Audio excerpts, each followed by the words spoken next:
सिंहासिता धामण्डोसनसोगा सिंहासिता जयन्त्ययस्त्रादतोऽपि विभूतियतिटिकितोऽपि निहुति शिवाय नाथे सिद्धाय विष्णवे जिनाय तस्मै सकलात्मने नमः जिनाय तस्मै सकलात्मने नमः। भारत की चैतन्य धरोहर मोक्षाधारी महावीर की महाविरासत प्राणों से प्यारी जिनका संजय बनते रहेगा चार तिलक तेरा तेरे पद चिन्हों पर गुरुवर रहेगा मन मेरा झुका लिया अपने चरणों में इंद्रों का नाथा उन मुनियों के तपश्चरण की गाँव में गाथा भद्र भाव समी गुरु हमारे हमें भद्रता दो रचना संयम की सुचिता हृदय सरलता दो चंद्रगुप्त श्री गुरु सेवा का पाटी भर दो मेरा अंतिम मरण समाधि तेरे पर तेरी छत्र छाया भगवान मेरे सिर पर मेरा अंतिम मरण समाधि तेरे दर पर तेरे दर पर आदि भगवान की चिंतामणि पाटन भगवान की आदि शंकर महावीर की विमल सागर सनमणि सागर गुरुदेव की गुरु नाम गुरु आचार्य द्राक्षारणी महाराज की मम दीक्षा प्रदाता आचार्य मोहन विभूषारणी महाराज की चरणोपाध्याय श्री विष्णु सारणी महाराज की तीन कमरा महाराज की गौतम देवाणी नाथ की माधवाणी तेरी जय हो सदा विजय हो तेरे विचार पद में शुद्ध सूर्य का उदय हो शुद्ध पुत्र का उदय हो यानी राष्ट्र के गान में बीड़ा की ताल में माँ के प्यार में पिता के दुलार में एक ही सर्वश्रेष्ठ होता है जय भगवान जय महावीर।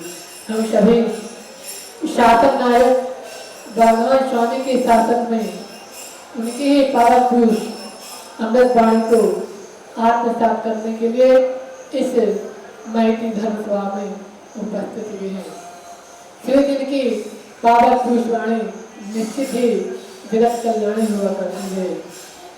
पिछले कल हमने पूज्यारी का माँ से एकत्व भावना के स्वरूप को समझा था। एकत्व भावना में उनने बताया था तेरा तो तेरा मेरा सिर्फ आत्मा ही एक है, उसको ही प्राप्त करने का कल प्रसाद किया था। आज हम अनित्य भावना के बारे में चिंतन करेंगे।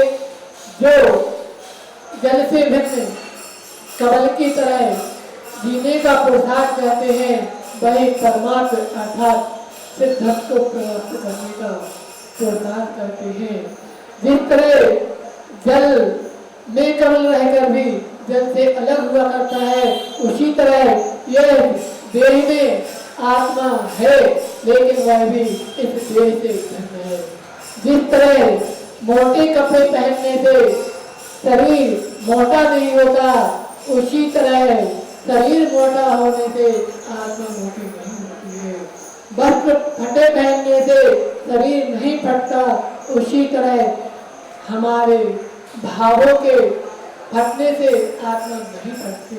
यानी कसायों को कृत किए बिना आत्मा का उद्धार नहीं होगा।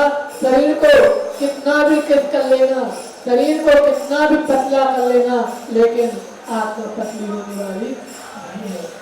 यानी जिस तरह दूध में घी होता है दिखता नहीं, उसी तरह इस देह में आत्मा जीव तत्व है लेकिन वह बिना पुरुषार्थ के दिखता नहीं है। जिस कीचड़ में कमल खिलता है और कीचड़ में ही सड़ जाता है। इसी तरह यह जीव संसार में जन्म लेता है और संसार में ही बिना भेद तत्व के मर जाता है। यदि हमने अपनी आत्मा का और शरीर का भेद विज्ञान नहीं जाना तो संसार में आना जाना एक बराबर हो जाएगा। हमने अनादि से इस संसार को प्राप्त किया है क्योंकि हमने अपने निजात तत्व को नहीं जाना, इसीलिए संसार में परिभ्रम किया है। जिस दिन हम अपने निज को निज से जान लेंगे, तेरा को तेरा, अपनी आत्मा को एक मान लगे, क्योंकि आत्मा ही एक है जो हमें मुक्ति को दिला सकती है। संसार में माता पिता पुत्र पुत्री ये सब संयोग रस प्राप्त हुए हैं। देह तो अनादिकाल से मिली है, चेतन वस्तु अनादिकाल से मिली है, लेकिन हमने इस चेतन को न जाना, अचेतन को ही जानकर उसमें ही राग मस्त होकर राग रमणियों की तरह भ्रमण करते हुए इस संसार को बढ़ाया है। जब हमने संसार को बढ़ाया है तो राग बढ़ाई है।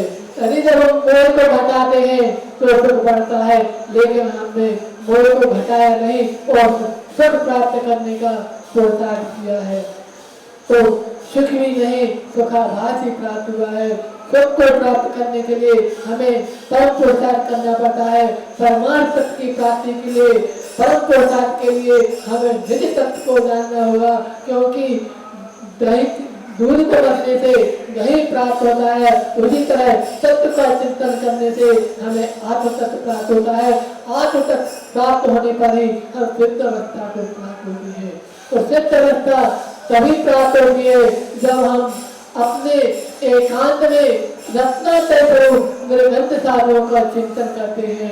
निर्गत साधु वन में विचरण करते हैं, वन में गए हैं इसलिए बन गए, वन में गए इसलिए बन गए, सिद्ध भगवान बन गए। और जो बने हैं वे वन में जाकर ही बने हैं, घर में बैठकर कोई नहीं बना। घर में तो सिर्फ परिवार ही बनाया है, राग द्वेष कथाएं ही उत्पन्न हुई है और उन्हीं से हमारा परिवार बना है, और हम परिवार को ही राग वशीभूत अपना मान रहे हैं, जो अपना नहीं है। अब जो देह विनश्वर है, मात्र संतान में जलाने योग्य है। मनुष्य का शरीर ही इतना निकम्मा है कि उसका कोई उपयोग नहीं होता। पशु की चमड़ी का तो उपयोग हो जाता है, कुछ भी बन जाते हैं, लेकिन आदमी के शरीर का कुछ नहीं होता, बस संसार में जलाने के काम आता है। और इसी अशुद्ध देह से हमने इतना ममत्व रखा है, इतना मोह रखा है, इसको इतना पाला है, पोता है, लेकिन हमने अपने निजात तक को आज तक नहीं निहारा। हमारी उम्र 80 वर्ष की हो गई, फिर भी बाल सफेद हो गए, उसके बाद भी बाल काले करने की भाव रखते हैं। क्यों? क्योंकि हमें इनमें आसक्ति है, दिखाने की, प्रदर्शन की, प्रतिस्पर्धा की ललक लगी, अभी तक लगी है। हमने अपने प्रोडक्ट को नहीं जगाया है, रत्नात्रय रूप कदम को मोक्ष मार्ग नहीं बनाया है, और जैसे आए थे वैसे ही चले जाते हैं। आयु 80 वर्ष की पूरे से निश्चित शाम जो के चले गए, यह अनाथ कल्याण 80 वर्ष की आयु हो गई है, और हमने नित्य चमड़ी को ही संभाला है, वस्त्रों को ही संभाला है, निज आत्मा को नहीं संभाला, परिणामों को नहीं संभाला, परिधान को संभाला है, इसलिए परिणाम बिगड़े हैं। परिधान को संभाला है इसलिए परिणाम बिगड़े हैं। दूसरों को देखा है इसलिए हमने अपने निजात को नहीं देखा। यदि हम एक बार अपने आप को देख लेते तो दूसरों की ओर दृष्टि डालने की जरूरत नहीं पड़ती। जितने भी युवा पीढ़ी है सब पर को देखकर भौतिकता की चकाचौंध में फंस रहे हैं और अपने इस मनुष्य पर दुर्लभ मनुष्य पर्याय को नष्ट करने में लगे हैं। यहाँ हो क्या रहा है, नैनों से नैनों का एक्सीडेंट हो रहा है और कोर्ट में जाकर एग्रीमेंट कर रहे हैं। ऐसी शादियाँ हो रही हैं जो हमारे जीवन को ही नहीं, हमारे परिवार को भी लज्जित करती हैं और सार भूत तत्व से वंचित करके हमारे जीवन को नाश कर देती हैं, दोनों कुल को लजा देती हैं। ऐसा यदि संस्कार रहा तो एक दिन ऐसा आएगा कि कोई भी साधु के चरणों में आने से हिचकिचाएगा। अभी भी युवा पीढ़ी साधु के पास आने से हिचकिचाती है, क्यों? साधु महाराज जी को नियम न दे दें, उनके आत्मकल्याण की बात न कर दे, क्योंकि उन्हें आत्मोद्धार की बात अच्छी नहीं लगती। उन्हें तो वही अच्छा लगता है, विषय वासना राग देश की बातों में ही उनका मन लगा रहता है और उसी ओर अग्रसर होते हैं। लोग आत्मकल्याण की ओर अग्रसर नहीं होते। यदि अपने परमार्थ को प्राप्त करना है तो परम तत्व को जागृत करना होगा, क्योंकि पुरुषार्थ के बिना आत्म तत्व की प्राप्ति नहीं होती। दूध के लिए घी बनना है तो उसे तपना पड़ता है, उसी तरह हमें अपने आप को प्राप्त करना है तो अन्यत्र भावना का चिंतन करना होगा, क्योंकि जो कुछ है वह पर से भिन्न है। आत्म स्वभाव प्रभाव भिन्नम, आत्मा का स्वभाव पर से भिन्न है। जो दिख रहा है पर ही दिख रहा है, जो प्राप्त किया है पर को ही प्राप्त किया है। अब हमें निज को प्राप्त करना है, आत्मा के स्वभाव को प्राप्त करना है, ज्ञान दर्शन चेतन रूप तत्व को प्राप्त करना है, तो हमें अपनी दृष्टि निज में अंदर की ओर ले जाना होगा, तभी हम निज प्रभु को प्राप्त कराएंगे। क्योंकि हमारे देवालय में विराजे प्रभु चेतन प्रभु है, मंदिर में तो पाषाण के प्रभु है, अचेतन है, उनमें प्राण प्रतिष्ठा करके उनको जीवित किया गया है, लेकिन हमारे अंदर तो शाश्वत जीवन भगवान विराजमान है। हम उनको देखेंगे और तभी हम अपनी ओर पहुंच पाएंगे। भगवान परमात्मा पर क्यों बैठे हैं, विचार करना होगा कि इन भगवान ने खूब घूम लिया है, बिहार कर लिया है, अब बिहार करने योग ऐसा कोई भी स्थान नहीं बचा है जहाँ बिहार न किया हुआ हो। इसलिए अपने पैर पर पैर रखकर बैठ गए, अब हमें कहीं बिहार करने की आवश्यकता नहीं है। और हाथ कर पे करके रखे हैं, क्योंकि हमने दोनों कर से सब कुछ करके देख लिया है, अब करने योग्य कुछ भी शेष नहीं रहा है। हमें करना है तो सिर्फ अपनी आत्मा का कल्याण करना है। भगवान नाथा दृष्टि क्यों लगाए हुए हैं, क्योंकि हमने इन नियमों से सब कुछ देखा है, अच्छा देखा है, बुरा देखा है, जो कुछ भी देखा है सबको देखा है, लेकिन हमने निजात तक को नहीं देखा। इसलिए भगवान ने नाथा दृष्टि लगा ली अपने निजात स्वरूप को निहारने के लिए, अर्थात हमें अपने निज स्वरूप को निहारना होगा और अपने आत्म कल्याण के लिए और जागृत करना होगा। और जब तक अन्यत्र भावना का चिंतन करते हुए आत्मा के स्वभाव को प्राप्त करने के लिए पर देह से मुक्त हटाना होगा। जितना मोह हटाएंगे उतना सुख बढ़ेगा और उतना संयम हमारे जीवन में जागृत होगा। वैराग्य के लिए 12 भावना ही माँ की तरह हुआ करती है। जो इन माँ की शरण में आता है वह अपने निजात को प्राप्त करता है। हमने संसारी माँ की गोद में हर बार भी गए, लेकिन माँ ने हमें संसार को ही प्राप्त कराया है और संसार में ही रुलाया है, संसार में ही भ्रमण कराया है। जो गलती माँ ने की है वही गलती अपने बेटे से कराती है। माँ ने शादी की तो बेटे की भी शादी कर देती है, क्योंकि बढ़ आएगी तो हमें सुख मिलेगा। यह मानकर भ्रम रूप परिमण करती हैं और जो गलती से हमने की वही अपने बेटी बेटियों से कराते हैं। माँ कभी ये नहीं कहती बेटे जा तू महाराज बन जा, सच्चा सुख तो दिलवाणी की गोद में है। ऐसी गोद तुमने 1000 बार प्राप्त की है, 1000 बार माँ को माँ बनाया है, लेकिन तुमने दिलवाणी माँ को एक भी माँ नहीं बनाया है। मैं तुम्हें आशीर्वाद देते हैं, जाओ इस मिट्टी के घरौलों को छोड़कर निज आत्मा के घरौले में निवास कर ले, तुम्हारा कल्याण हो जाएगा। और हमें अपना आत्म कल्याण करना है तो निज घरौले में, निज के घर में निवास करना होगा। पर भर व्रत बहुत दिन बीते, दिन माही रही अपने निज घर में आज तक नहीं आए। हमें अपने घर को पहचानना होगा, निज घर में ही हमें विवाह करना होगा, पूर्ण जागृत करना होगा। अन्यत्र भावना के माध्यम से हम अपने आत्मा के स्वरूप को जाने, क्योंकि आत्मा का स्वभाव प्रभाव से भिन्न है।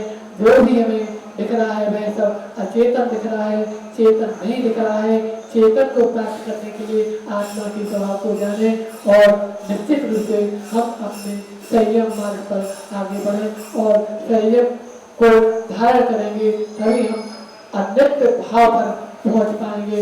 नहीं तो अन्यत्र भाव पर पहुंचने के लिए हमें अनंत काल फिर लग जाएंगे। हमें एक दुर्लभ मानव पर्याय चिंतामणि रत्न के समान है, जो उस चिंतामणि रत्न से चिंतित वस्तु को मांगना है। चिंतित वस्तु निज स्वरूप है, निज स्वरूप में आएंगे तो हम निश्चित रूप से एक दिन सिद्धत्व पद को प्राप्त होंगे। और हमें निश्चित रूप से हमें अपना कल्याण करना है, क्योंकि चातुर्मास मिला है अपने चतुर्गति के भ्रमण को रोकने के लिए। और इस चातुर्मास में हमें अपनी चैतन्य शक्ति को जागृत करना होगा और